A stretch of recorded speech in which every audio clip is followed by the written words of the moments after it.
Okay, now that we've won, what are we going for? And we know we got minimum wage, paid leave, equal pay for women, hospital safety workplace rules.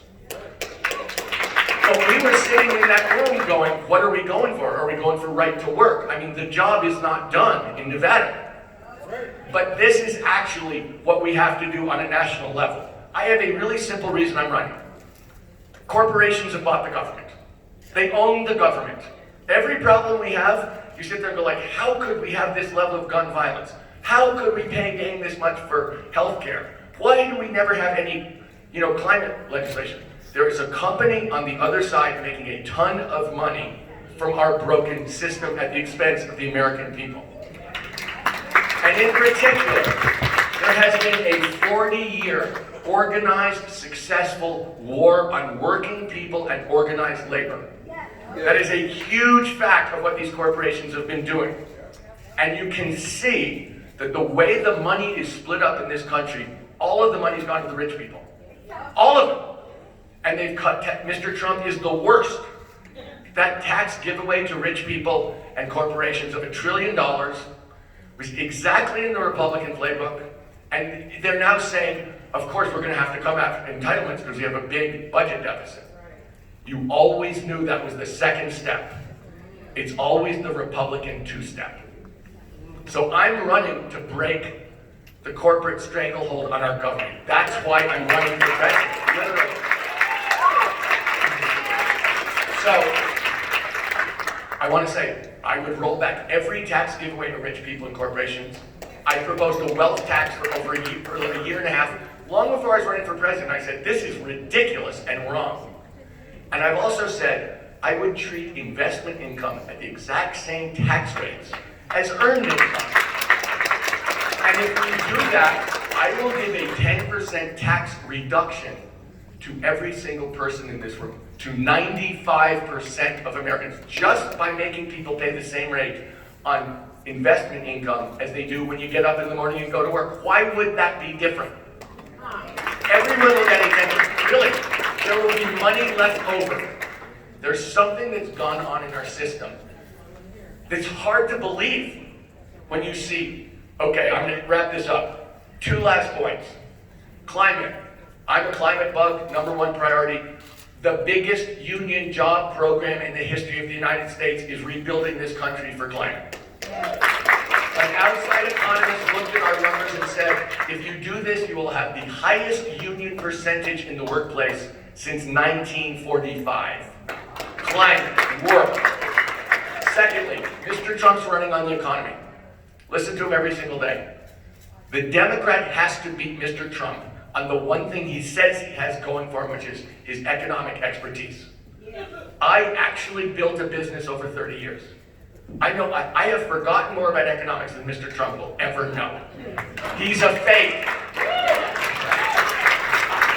The Democrats got to get on the stage and show that he's a fake businessman who was on a reality TV show, and that he's a terrible president economically for the people of the United States.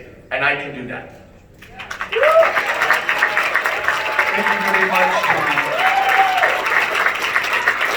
Your first question is going to be from SEIU member Michael Collins. Good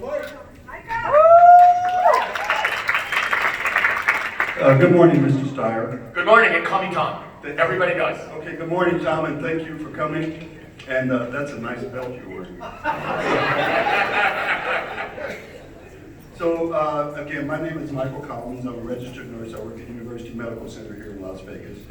I'm also co-chair of the Southern Nevada Health District Advisory Board. Okay.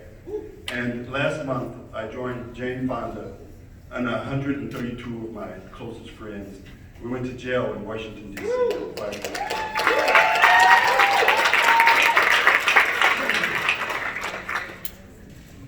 That being said, and forgive the redundancy in our questions, you've answered portions of it already. Climate change is a big part of your campaign, and we all agree that climate change is an existential crisis here in our country and around the world. How would you take immediate, bold action on climate change and hold corporations responsible for dumping pollution in black, red, and brown communities. This is a multiple-part question.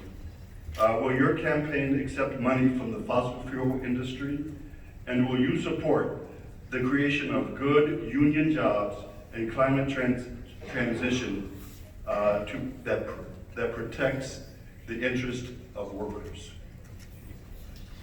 So, Michael, we have to first get clear that I didn't pay you to ask that question. Because that is right up my alley. Let me say, I will declare a state of emergency on the first day of my presidency on climate. Because we have to.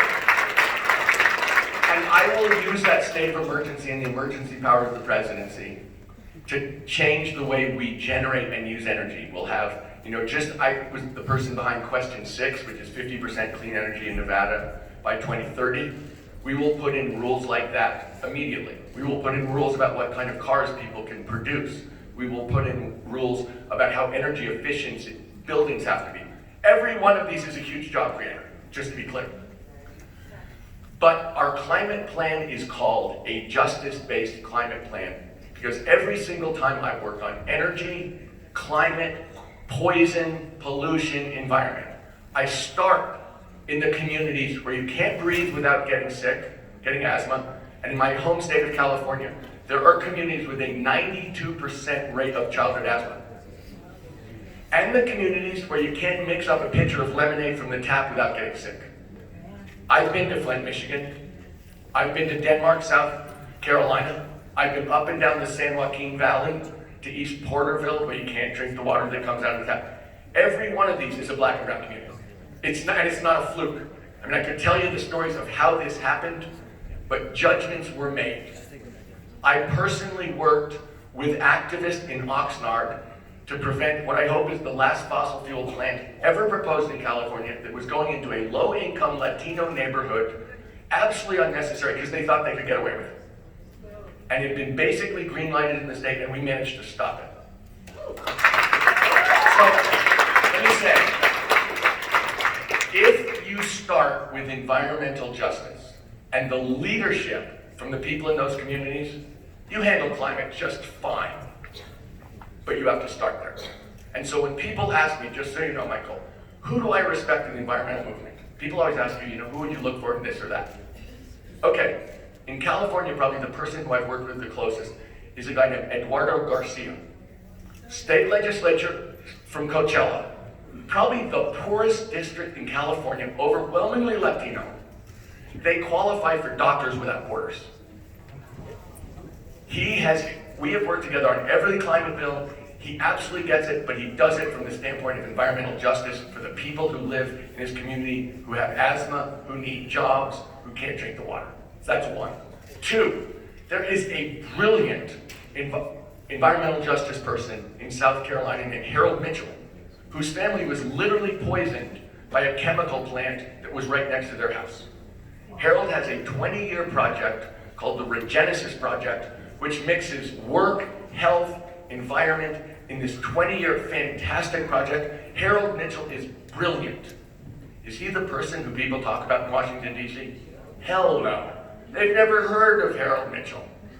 But if you want to get the policy right, you start with the people who are at the community. Start in the black and brown communities, because you'll get the whole thing right from a moral standpoint. And it always happens.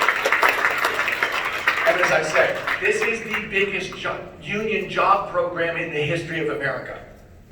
This is the chance to change wages, to change the percentage of union working. This is our chance to change the money in this country. We're going to do it. Thank you, Tom. Our next question is going to be from Sister Paula Tucker.